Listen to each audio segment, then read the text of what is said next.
nous savons tous les deux que le monde sommeille par manque d'imprudence. Ludo Dujardin est le cofondateur de Petit Bambou. Mais si vous savez, l'application de méditation aux 11 millions d'utilisateurs. Pour Ludo, une entreprise se crée à partir de ce que sont les gens, et pas à partir d'un dogme. Résultat, quand on lui demande de définir sa culture d'entreprise, eh bien, il ne nous présente pas des mots, mais bien des actes. Peu d'assignation de tâches, de l'apprentissage encore et encore, et surtout de l'authenticité et de la transparence. Et concrètement, je le laisse vous raconter tout ça. Je suis Grace Leplat et avec Culture d'entreprise, je vous emmène à la rencontre des leaders engagés, des managers éclairés qui placent l'humain au cœur de leur stratégie et qui transforment le monde du travail. Bienvenue sur Culture d'entreprise, un podcast proposé par Natif. Bonjour Ludo. Bonjour Grace. C'est trop sympa de t'avoir ici parce qu'en fait on est pas très loin, tous les deux on est vraiment voisins. Ouais. Pour le coup, t'as fait quoi, 10 mètres pour venir dans le studio ? J'ai fait, ça, pas plus, 10 mètres. péter. Ouais, exactement. Bon, ça fait prendre l'air, c'est sympa. En plus, il y a du soleil. Exactement. Et ça, c'est important de le dire quand même, ça n'arrive pas tout le temps. Je suis ravie de te recevoir pour cet épisode qui va être cool, j'ai envie de dire. Plaisir partagé, vraiment. On va parler de Petit Bambou, oui. Qui est l'application, la boîte en fait, que tu as montée cofondée il y a une dizaine d'années. Et qui est une appli de méditation, je pense que les auditeurs doivent connaître. On a notamment cette image du moine qui a été dessiné, c'est ça ? Ouais, ça, c'est un moine. Il est rigolo ce logo parce qu'il est assez différent de ce qu'on a des autres logos en fait. Je me souviens quand j'ai créé cette entreprise, j'avais un ami qui dessinait de la bande dessinée et je lui avais demandé de me dessiner un moine mais qui se prend pas au sérieux. Je voulais quelqu'un qui inspire pas trop la sagesse, quelqu'un qui soit rigolo, qui soit voilà. Et il m'a dit en mode petit scarabée. J'ai dit oui, en mode petit scarabée, qui est l'expression consacrée. Et quand il m'a rendu le dessin, il m'a dit non, petit scarabée, tout le monde dit ça, on va dire plutôt petit bambou. Et c'est comme ça que c'est venu. C'est comme ça que c'est venu, ouais. Ah, c'est énorme, je savais pas. D'accord. Ah, c'est marrant. Et je l'aime beaucoup ce logo. Ouais. Je l'aime beaucoup.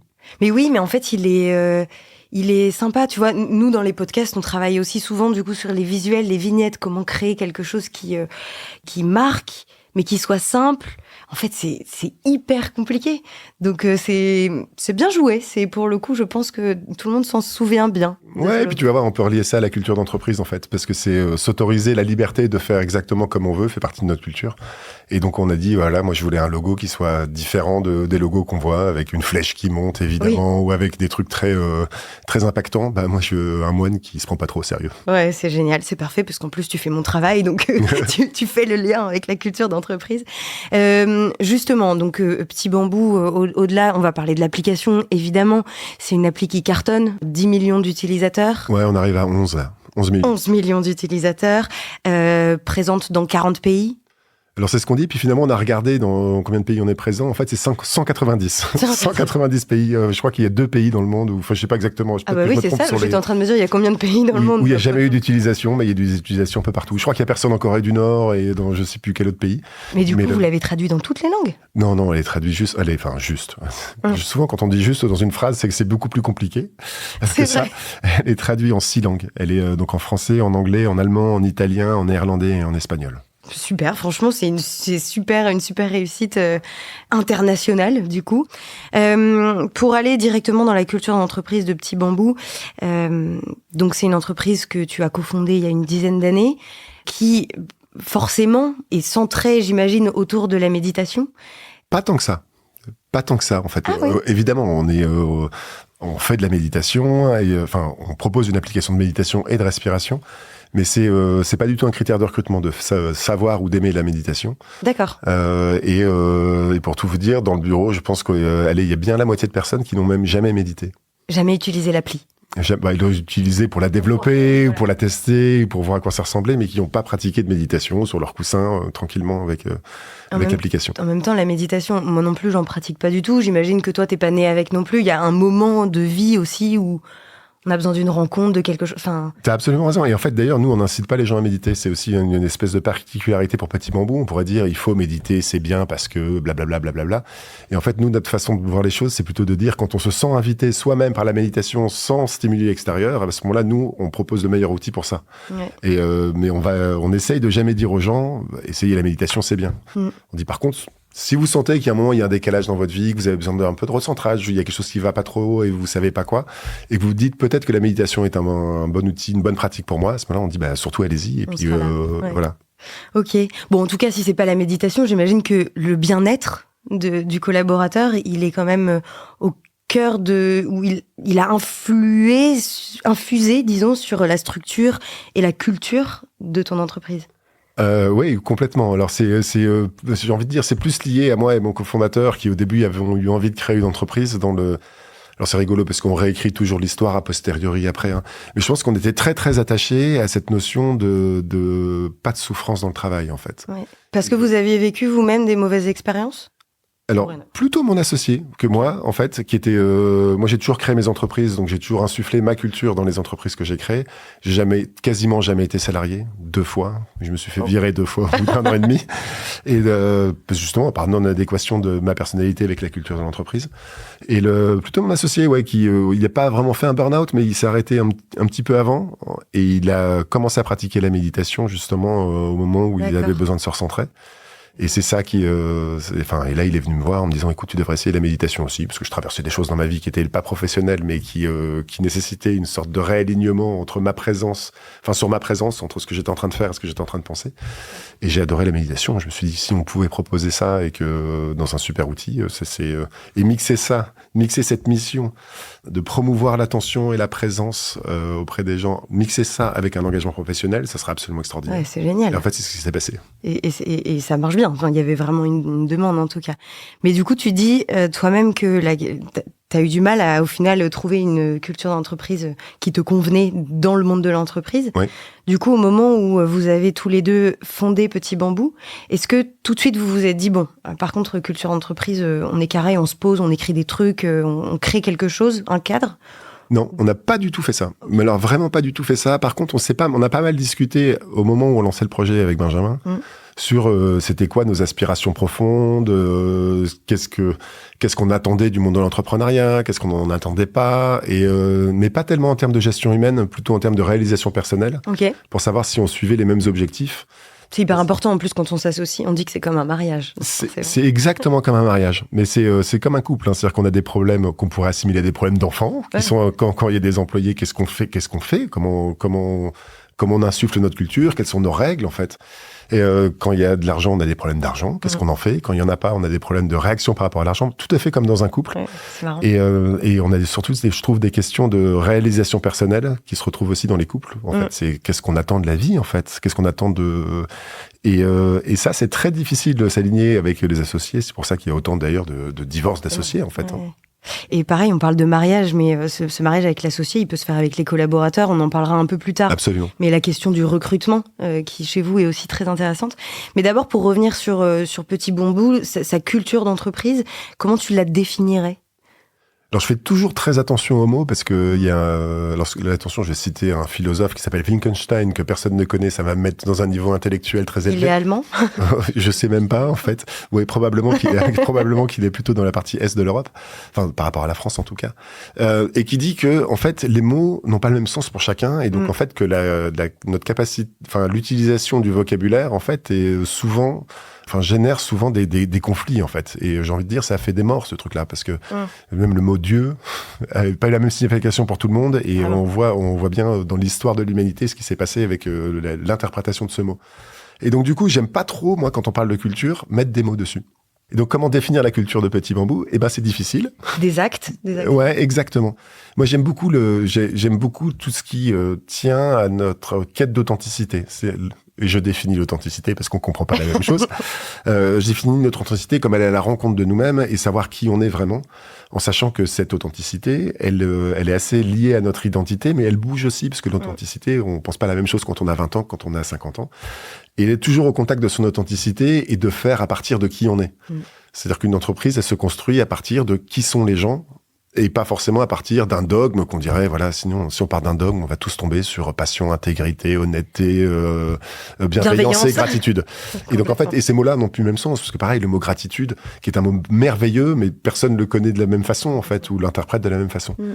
Donc, si je dois retenir une valeur, c'est aller toujours au contact de son authenticité pour agir à partir de qui on est, et pas agir à partir de ce qu'on pense qu'on devrait être. Et ça, concrètement, dans le quotidien d'un collaborateur, ça se traduit comment? Comment être authentique? Alors, ça se traduit par pas mal d'invitations, nous, à aller cheminer vers son authenticité. Donc, évidemment, il y a la méditation, nous, qui nous paraît être un bon outil. Et puis, c'est accepter que l'autre n'est pas au même endroit sur le chemin. Et puis, il est peut-être plus loin. Il est peut-être sur une authenticité qui est compatible ou incompatible avec la nôtre. En fait, il se trouve que les authenticités sont très généralement très, très compatibles. Et concrètement, en fait, oui, alors c'est vrai que ça fait un peu éthéré quand je dis ça, parce que c'est des grands mots et c'est pas très concret et pratique. Mais moi, je suis très marqué par... j'ai été un élève montessorien quand j'étais enfant. D'accord. C'est-à-dire, quand j'allais à l'école, on me disait pas quoi faire. On me laissait découvrir. On me laissait découvrir. Et donc, du coup, j'ai toujours appris depuis mon propre plaisir d'apprendre. C'est-à-dire que j'ai jamais été cette tête vide qui s'assoit sur une chaise et puis avec un professeur qui reçoit et on me remplit la tête. Je suis toujours venu avec une énergie d'apprendre, moi, par moi-même, avec le plaisir. Et quand on a du plaisir à apprendre, on apprend évidemment beaucoup plus vite. Et donc, je pense qu'on pourrait parler de cette culture-là chez Petit Bambou. C'est-à-dire qu'il y a très, très peu de management, très, très, très, très peu d'assignation de tâches. En fait, les gens viennent avec leur envie de contribuer à notre projet. Alors évidemment, ils contribuent en fonction de leurs compétences. Bien sûr. Oui. Et donc ils déploient en fait leur énergie et leur envie de contribuer dans leur champ de compétences. Et c'est ça qui forme le collectif de Petit Bambou en fait. D'accord. Et du coup, ça, par exemple, il y a j'imagine que là-dedans, il y a toute cette notion du temps. Laisser le temps, on le disait, à chacun de découvrir son authenticité, de réussir à l'exprimer. J'imagine qu'on n'est pas tous égaux non plus sur cette transparence. Oui, puis on n'a pas forcément envie, et ça c'est tout à fait ok aussi. Oui, on n'est pas trop stressé en fait chez Petit Bambou. On n'est pas trop dans l'urgence. Tu parles de cette notion de temps. Effectivement, on laisse le temps aux choses. On a quand même une injonction, c'est d'être à notre pleine puissance. Et le mot puissance étant aussi, encore une fois, très porteur de beaucoup de sens. Mais c'est que si on peut faire beaucoup, il faut faire beaucoup. Et si dans un moment de notre vie, on peut faire beaucoup moins, eh ben, faisons beaucoup moins. Mais faisons pas moins que beaucoup moins. Parce que moi, je considère qu'on a beaucoup de plaisir au travail, on a beaucoup de plaisir dans la contribution à une mission, à partir du moment où on a donné son plein potentiel. Et donc ça, il y a une grande invitation à ça, quoi. Et par contre, il n'y a pas d'évaluation du potentiel de l'autre. C'est-à-dire que je me dis pas, toi, tu pourrais faire beaucoup plus. Chacun doit se retrouver lui-même avec cette satisfaction d'être à son plein potentiel au moment où il exerce la tâche que lui-même a envie de faire. C'est marrant de parler avec toi, Ludo, parce que ça me donne envie de faire de la philo, en fait. Parce que tout ce que tu dis, de philo. Les mots que tu emploies, le fait de parler de puissance, donc à un moment, on est aussi dans une entreprise. Est-ce qu'on est donc dans cette logique capitaliste, puissance? C'est des termes très, j'allais dire masculins, mais pas forcément, mais très virilistes. Puissance, c'est un mot féminin quand même. C'est une puissance. Hein. Oui, non, mais c'est vrai aussi. Non, mais bien sûr, mais je veux dire, on est sur une asso, tu vois, qui est une asso sur une entreprise qui est tournée vers le bien-être, vers, tu le disais, l'authenticité, le temps. On prend le temps, on calme les choses. J'imagine qu'il y a beaucoup d'écoute, ce genre de choses. Et à côté de ça, il y a ce terme de puissance où on se dit, mais enfin, est-ce que c'est logique, cette sorte de paradoxe entre voir la puissance et en même temps la douceur? Ouais, en fait, c'est deux mots qui sont vraiment pas antinomiques. Le terme puissance, c'est pas je suis puissant, c'est le terme puissance. Je peux l'illustrer d'une certaine façon. Quand je vois l'abbé Pierre avec une grande puissance pour aider les gens, et ça aurait été dommage, en fait, qu'il n'utilise cette puissance que pour aider 10 sans-abri. Il a créé Emmaüs, il a fait tout ce qu'il a fait à sa pleine puissance, et je pense que c'est un accomplissement pour lui qui est complètement aligné avec qui il est. Et donc les gens qui ont cette puissance, et surtout faut le faire. On peut pas priver le monde de cette puissance. Et ensuite, il n'y a pas d'injonction à développer sa puissance.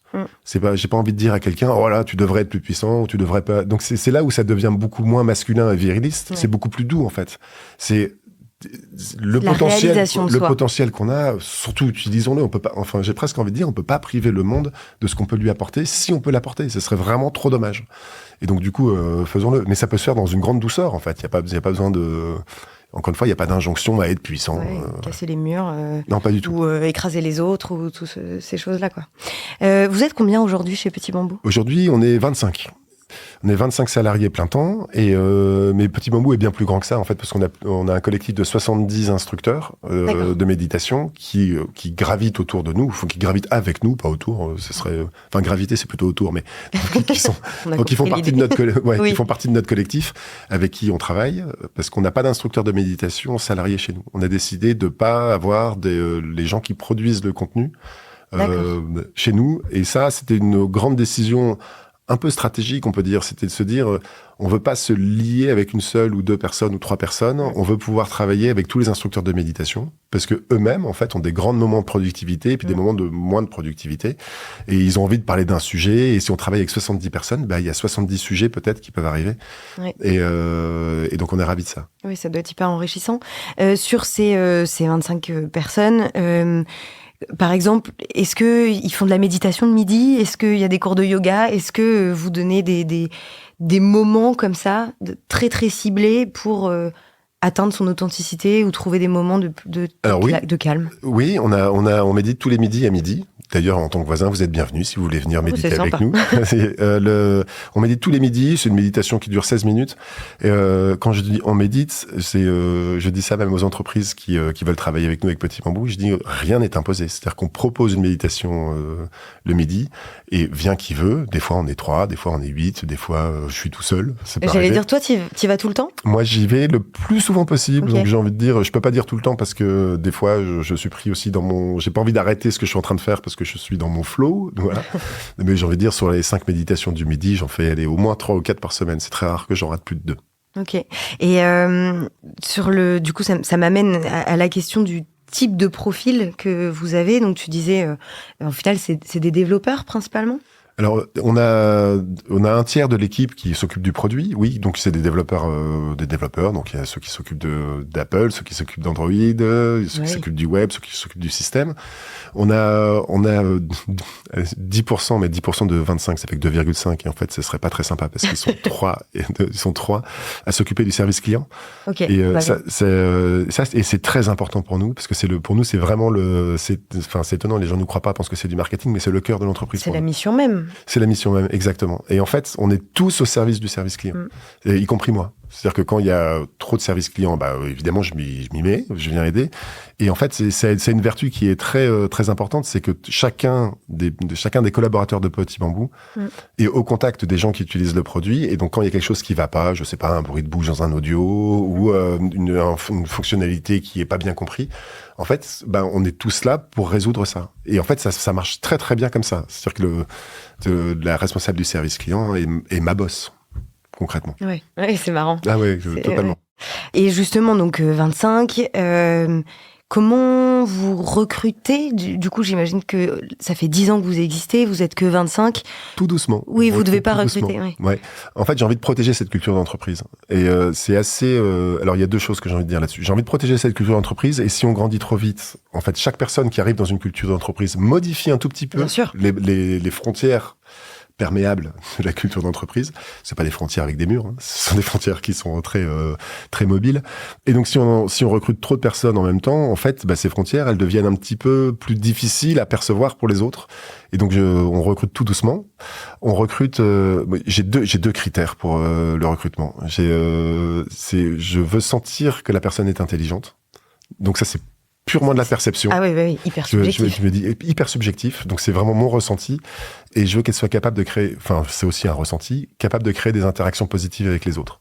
D'accord. Et si je trouve que quelqu'un est intelligent et crée des interactions positives, il peut exercer n'importe quel métier chez moi.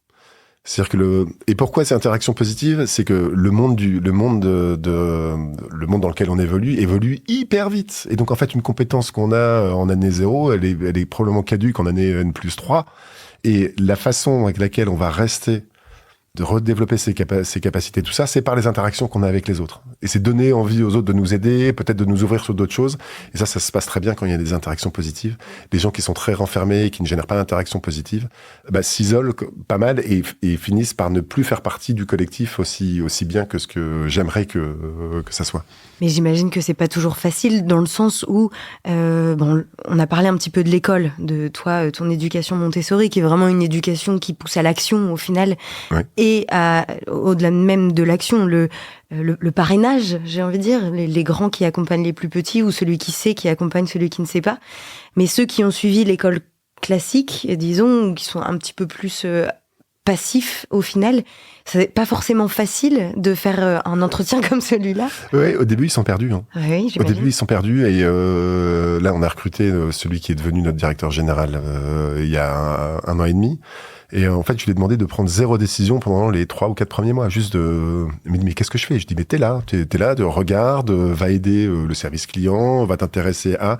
Prends 0 décision, imprègne-toi. Et encore une fois, fais ça tout doucement. Flûte, j'ai perdu mon idée. Ah oui, si. Et il m'a dit, il a fait son rapport d'étonnement, il m'a dit, en fait, j'ai adoré, j'ai tout désappris. Ah, c'est génial. Et donc, j'ai passé 4 mois à désapprendre ce que je savais. Il venait d'Accenture, donc c'est un tout petit peu plus, je pense, plus top-down ou plus bon, on gère des tâches. Que là, il dit, j'ai désappris et là, je suis en train de réapprendre une nouvelle façon de travailler. J'adore. Et là, je me suis dit, super, c'est vraiment le recrutement qu'il me fallait. Parce que la personne qui est capable de désapprendre et qui a l'humilité de désapprendre et pas d'arriver justement avec le mauvais côté de sa puissance et qui recrée sa puissance en fonction de notre culture d'entreprise, c'est peut-être qu'un bon recrutement. C'est génial. Et en effet, c'est quelqu'un qui de base a un a priori positif sur les choses, qui reste hyper ouvert. C'est hyper important. Ouais. Alors, évidemment, là, je fais un peu le malin quand je dis ça, parce que j'ai conscience que les gens qui nous écoutent peuvent dire, oui, mais vous êtes gentil, c'est aussi, le monde de l'entreprise marche pas comme ça. Toutes les entreprises, de toute façon, ne peuvent pas fonctionner. Exactement. Chaque entreprise a sa culture propre. Et nous, on a une chance folle avec Petit Bambou. Notre chance, c'est qu'en fait, on a beaucoup d'abondance. C'est-à-dire qu'on est arrivé sur un marché où il y avait une attente. Ah oui. Et on a eu beaucoup de personnes. Alors on a beaucoup travaillé, évidemment. Ça vient pas sans rien. Mais du coup, on a une abondance et de chiffre d'affaires et d'utilisateurs qui nous permet de fonctionner comme ça. Et de temps en temps, je dis, et j'aimerais bien inviter et inciter les gens qui, eux aussi, ont cette abondance à fonctionner comme ça. Parce que souvent, les gens qui ont de l'abondance disent « j'en veux toujours plus ». Ce que j'appelle se battre dans la bataille du « forevermore ». C'est-à-dire qu'on dit, voilà, on en est là, mais qu'est-ce qu'on pourrait avoir de plus ? Et qu'est-ce qu'on pourrait avoir de plus ? Et à un moment, m'est arrivé en tête qu'on peut pas gagner la bataille du « forevermore ». C'est pas possible. Il y a toujours plus. Et donc, utiliser ce qu'on a comme abondance pour créer des conditions de travail et des conditions d'épanouissement des collaborateurs dans leur contribution à la mission qu'on s'est confiée, et en fait, c'est pas si évident que ça, même quand il y a de l'abondance. C'est casser complètement la manière de penser pour se recentrer sur l'humain dans la boîte. Et puis, là, en l'occurrence, vu que vous vous adressez à monsieur, madame, tout le monde, c'est vraiment l'humain au cœur de tout, quoi. De Absolument. La mission, de la boîte, de tout. Absolument. J'ai un ami comme ça qui a défini un seuil de prospérité pour son entreprise. Je trouve ça génial comme concept. C'est top. Et c'est une grosse entreprise. C'est plus de 2000 salariés. Il a dit, à partir du moment où on arrive là, on est en prospérité. Et donc, on n'a pas besoin d'aller chercher plus. Donc, faisons bien notre travail, et s'il y a plus, tant mieux. Faut dire, si on va jamais refuser la croissance, on va jamais refuser tout ça. Mais ça ne devient plus un objectif, c'est une conséquence d'un travail. Donc, on lâche le forevermore. Il y a beaucoup de boîtes aussi comme ça, des PME, qui décident de pas grossir au-delà d'un certain nombre de collaborateurs, d'un certain, pas forcément chiffre d'affaires, mais en tout cas une certaine croissance, quoi. Je trouve ça très juste, hein. Parce que dans la définition même d'une entreprise, c'est une entité qu'on appelle entité morale, une personne morale. On peut discuter sur le mot moral, mais c'est autre chose. Et qui utilise des ressources pour produire des biens ou des services. Et dans les ressources, ils utilisent 3 choses. Ils utilisent des ressources énergétiques, des ressources matérielles et des ressources humaines. Ça s'appelle d'ailleurs comme ça, des ressources humaines. Et quand on veut trop produire, trop utiliser les ressources dans cet objectif de production, en fait, on abîme les ressources, on voit ce qui se passe pour la planète, au niveau énergétique ou matériel, et on voit aussi ce qui se passe pour les humains. On n'a jamais autant parlé de stress au travail, de perte de sens, de burn-out, de perte de sommeil, de détresse en entreprise qu'en ce moment. Et je pense que c'est très lié à cette course du toujours plus. Il faut absolument faire 15% de croissance l'année prochaine. Chez Petit Bambou, en fait, si vous me demandez ce qu'on va faire comme croissance l'année prochaine, ma seule réponse, c'est je m'en fous. Je m'en fous. Si on en fait très bien, si on a bien fait notre travail très bien, mais c'est une conséquence de notre travail et pas un objectif de travail. Ouais. C'est aussi, comme tu le disais, un luxe, quelque chose qu'on peut se permettre quand ça marche, en fait. Exactement, c'est pour ça que je dis que je fais le malin. Et j'ai envie de dire, ceux qui ne peuvent pas payer leurs salariés, évidemment qu'ils vont avoir des objectifs de survie de leur entreprise. Et évidemment, je dis pas penser comme ce que je suis en train de décrire quand on a ces problématiques-là. Encore que, on pourrait, parce qu'il y a quand même pas mal de gens. Ouais, il y en a qui le font. Mais par contre, j'invite vraiment tous ceux qui sont dans l'abondance à essayer de penser un peu comme ça, sur prendre soin des ressources et ne pas focaliser simplement sur la production. Prendre soin des ressources, y compris les ressources humaines. Beau message. On arrive déjà bientôt à la fin de ce podcast, mais on va parler en fait aussi de ton parcours, comment tu en es arrivé à avoir ce discours-là. Mais juste avant, il y a quelque chose que je voulais mettre en avant. Tu disais en entrant dans le studio que, par exemple, chez Petit Bambou, vous évitez au maximum le vocabulaire militaire. Ouais. Qu'est-ce que c'est ? Raconte-nous un petit peu ce que ça veut dire.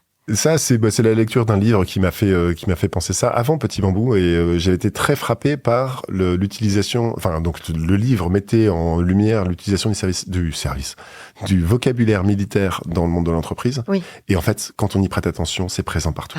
On va faire des stratégies, des tactiques pour conquérir des marchés. On va faire ensuite du défensif sur d'autres marchés. Il y a des cibles, et donc je me suis dit, tiens, si on crée une entreprise dans laquelle on remplace tous ces mots par les mots qui sont les mots qui viennent de nous. Donc, on ne target pas une cible, on adresse des gens. On sert des gens. Et quelle population allons-nous servir ? On va essayer de servir ces gens qui sont comme ça, et qui sont pas simplement des portefeuilles pour notre chiffre d'affaires, mais qui sont juste des gens, en fait. Et ça change complètement la mentalité. C'est-à-dire qu'on n'est pas en stratégie, en tactique, on est en volonté ou en intention d'apporter quelque chose à des gens, à des vrais gens. Ça doit pas être facile quand même de... Oui. Évidemment, de temps en temps, on retombe dans les travers parce que on lit partout, dans la presse économique, on lit dans un peu partout. Ce vocabulaire est utilisé. À chaque fois, ça me choque. Et maintenant, quand je l'utilise moi-même, ça me choque. Tout à l'heure, j'utilisais un mot, je sais plus lequel, dans ton podcast, et je me suis dit, tout de suite, ça m'en suit. Si t'avais pu remplacer ce mot, mais là, je suis dans un podcast, je peux pas. J'ai pu remplacer ce mot, j'aurais dû remplacer ce mot. En fait, ce qui est important, c'est surtout que ça amène à réfléchir. C'est comme la culture, c'est comme chercher son why, enfin sa mission, sa raison d'être, tous ces trucs-là. C'est comme tu le disais, c'est pas des frontières, des choses bien arrêtées et carrées. C'est juste que c'est un peu, je sais pas, une étoile qu'on doit suivre, un objectif à suivre, qui doit nous guider au final. Ouais, c'est très fin. Et j'ai beaucoup travaillé sur l'écriture de la mission de Petit Bambou. J'ai 20 000 versions qui vont pas. La version sur laquelle je suis arrivé là en ce moment, mais c'est très récent, c'est reconquérir nos espaces. Donc on aide les gens à reconquérir leurs espaces. Et qu'est-ce que je veux dire par leur espace ? C'est leur espace mental, leur espace intérieur, leur libre arbitre. On est tellement influencé par tout ce qu'on voit, par les modèles de bonheur, par les modèles de réussite, par les réseaux sociaux, qui... j'aime bien, il y a un commentateur belge qui m'a piqué cette expression. Enfin, je sais pas si c'est de moi, mais qui les appelle les réseaux asociaux. Finalement, c'est plus du tout social. Et donc, ça nous coupe plutôt de l'aspect social par beaucoup d'aspects. Et donc, aider les gens à reconquérir leurs espaces. Voilà. C'est intéressant parce qu'en plus, c'est ça qu'on fait. En plus, c'est une appli. Ouais. Donc tu vois, on pourrait se dire mais là-dessus vous invitez les gens à être encore plus sur leur téléphone. J'imagine que c'est une critique qu'on doit te faire, une question qu'on doit te poser tout le temps. Ouais, c'est une question et une critique qu'on me fait tout le temps. Et effectivement, et c'est pas si simple que pour moi de répondre à cette critique. En fait, la façon dont je le vois, c'est on n'est pas addict au téléphone quand on utilise Petit Bambou parce qu'en fait on lance une méditation, on ferme les yeux et on le pose. Et normalement, on réapprend sa qualité attentionnelle et sa qualité de présence en méditant. Et donc, j'aime bien me dire que je suis un peu le ver dans le fruit dans ces téléphones. C'est-à-dire qu'on va réapprendre aux gens à utiliser leur téléphone depuis leur téléphone et finalement aller chercher les gens là où ils sont. Ils sont beaucoup sur leur téléphone pour leur réapprendre l'utilisation. Ça me paraît assez cohérent. En fait, c'est pas être anti, c'est faire avec ce qu'il y a et changer juste le rapport. En l'occurrence, là, au téléphone. Bah oui, mon rêve, ça serait qu'on soit pas tous sur le téléphone, mais je vais pas réussir à changer de monde. Donc en fait, il y a un moment, il faut accepter comment le monde est et savoir où est-ce que je veux l'infléchir et comment je peux l'infléchir. Donc, je vais vous aider à reconquérir vos espaces. C'est trop bien, mais c'est marrant, je digresse complètement. Mais il y a un ancien d'Apple qui vient de créer une sorte de... En fait, il a envie de remplacer l'iPhone parce qu'il se dit, mais c'est pas possible, on passe trop de temps sur les écrans. Donc en fait, il a créé une sorte de petit rectangle qu'on peut se mettre là sur la poitrine, qui a toutes les fonctions de l'iPhone sans l'écran. Ah oui. Et je ne me souviens plus du tout du nom. Et j'écoutais Super. Justement quelqu'un qui disait oui, mais en fait, ça marche pas. C'est vouloir complètement casser les habitudes qui est l'écran en supprimant l'écran. Mais on a un moment... L'écran fait trop partie de nos vies. Et c'est incroyable comme on s'est soumis à ça, sociétalement. Enfin, c'est incroyable parce que ça a 20 ans cette histoire. Et en 20, enfin un petit peu plus. Mais et on s'est complètement. Ouais, alors le téléphone, oui, pardon, le smartphone, bon, 15 ans. Enfin bref, à peu près 20 ans, plus ou moins 5. Et on s'est complètement soumis à ça. C'est sociétalement, mondialement, c'est complètement soumis à ça, sans qu'il y ait vraiment de mouvement de résistance, en disant mais en fait on se parle plus. Alors ça émerge, mais en fait au final ça émerge que par des gens qui utilisent leur téléphone 5 heures par jour. Enfin c'est incroyable et qui arrivent, qui sont tellement addicts qu'ils n'arrivent pas eux-mêmes à s'en séparer. Et je donne de leçons à personne, voilà, parce que c'est arrivé à chacun, mais c'est incroyable comme sociétalement il n'y a pas eu ce mouvement contraire pour réussir à nous équilibrer dans cette nouvelle donne qui est qu'on vit avec beaucoup d'écrans. Ouais. En tout cas, c'est bien qu'on en parle, qu'on y réfléchisse et que ça fasse partie là de notre discussion, même si, voilà, on digresse. Pour terminer cet épisode, je voulais quand même revenir un petit peu sur ton parcours. Toi, tu as fait une école d'ingé, et puis tu es parti dans la Silicon Valley. Et puis ensuite, tu as créé notamment 7 boîtes dans toute ta carrière. Je voulais savoir si les États-Unis ont eu un impact sur toi, dans ta manière de voir le monde de l'entreprise. Et est-ce que c'est ça aussi qui t'a amené à créer l'entreprise que tu as construite aujourd'hui ? Alors, oui, les États-Unis ont beaucoup d'impact. Tu as probablement vu mes yeux qui sont partis parce qu'ils sont partis à l'intérieur de mon cerveau pour savoir ce que j'allais partager de ça. Les États-Unis m'ont beaucoup enrichi sur beaucoup de points et puis ils m'ont beaucoup déplu aussi. Donc, sur beaucoup de points. Et donc, ça m'a permis de m'approcher de ce que moi je voulais vraiment. La dynamique entrepreneuriale, ne pas avoir peur de l'extérieur, de ce qui peut arriver, le côté un peu aventurier ou aventureux des États-Unis m'a beaucoup plu. Je prends toujours cet exemple de quand on voit les contes pour enfants. Les contes pour enfants aux États-Unis sont que des contes où ils partent à l'extérieur de chez eux et ils vont découvrir des choses extraordinaires. Et les contes qu'on raconte aux enfants chez nous, c'est plutôt attention, il y a la chèvre de Monsieur Seguin par exemple qui est dramatique, c'est-à-dire que c'est attention, l'extérieur est dangereux, il faudrait surtout pas y aller. Et puis en fait, la chèvre qui y va quand même parce qu'elle a envie de découvrir l'extérieur, elle se fait bouffer. Super. Ouais. Et donc en fait, d'ailleurs, les enfants en France, en tout cas, quand on leur demande de quoi tu as peur, souvent le symbole de la peur, c'est un loup. Et c'est ce qui est à l'extérieur du confort. Et quand on demande aux Américains de quoi ils ont peur, eux, ils ont peur, si vous vous rappelez de Monstres et compagnie, de ce film, oui. Ils ont peur des monstres qui sont dans leur chambre. C'est-à-dire que l'extérieur est safe. Enfin, l'extérieur, c'est OK, on peut les découvrir, il y a plein d'opportunités, et l'intérieur est dangereux, par contre. Ah oui. Alors que c'est tout à fait l'opposé en France. Et donc, donc ça m'a beaucoup nourri.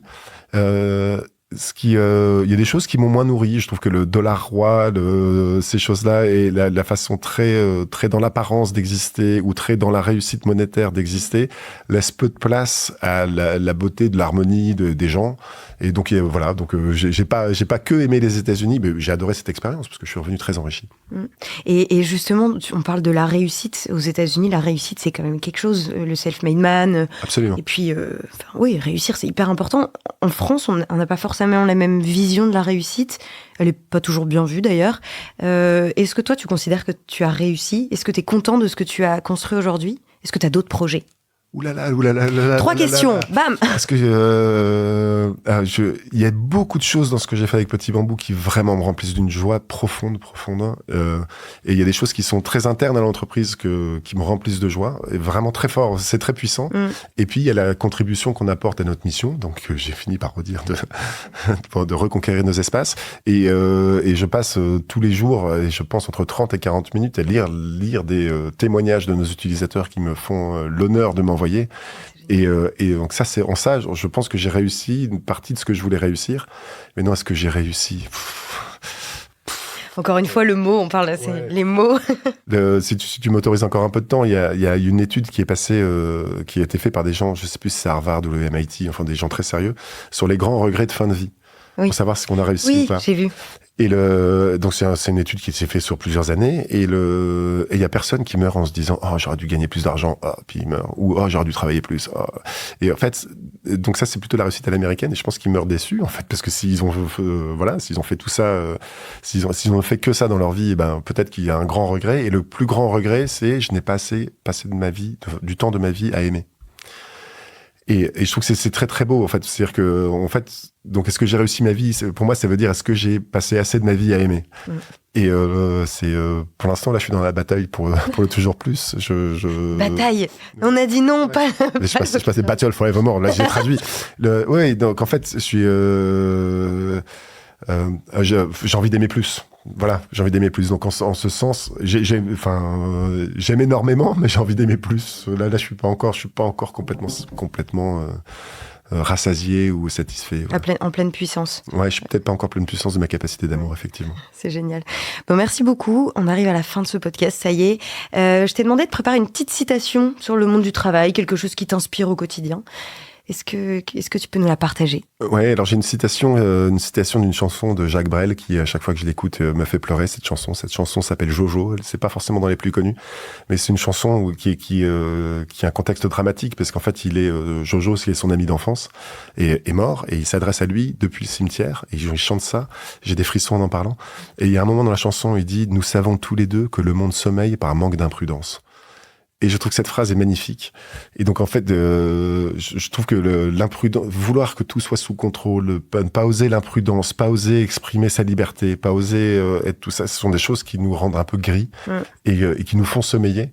Et donc, c'est la citation à laquelle je me réfère de temps en temps quand je me dis, allez, on y va, on est libre avec Petit Bambou de faire plein de choses, on y va, on peut faire ça, on peut recruter comme ça, on peut sortir un produit comme ça, exercer notre liberté, même si cette liberté peut paraître un peu imprudente. Et voilà. Alors, je parle pas d'imprudence de sauter d'une falaise sans rien, hein, sans parachute. Hein. Ça, c'est de la bêtise. Oui, c'est pas de l'imprudence. C'est ce que j'allais dire. Mais aller oser de l'imprudence pour se sentir vivant. Super. Bah, merci beaucoup. C'est une belle. Je ne connaissais pas cette chanson, donc je vais aller l'écouter. C'est triste. Hein. La chanson est triste, mais c'est magnifique. Merci beaucoup, Ludo. Merci. Merci d'avoir écouté cet épisode. Ce podcast vous a plu? Partagez-le autour de vous et abonnez-vous pour ne pas rater les prochains épisodes. Au fait, vous connaissez Natif? Chez Natif, nous mettons la culture de l'écoute au cœur de vos projets. Avec l'audio, on va raconter votre histoire, engager vos collaborateurs et pourquoi pas challenger votre newsletter. Bref, le champ des possibles est dingue. On va révolutionner votre com interne. Rendez-vous sur natifpodcast.fr.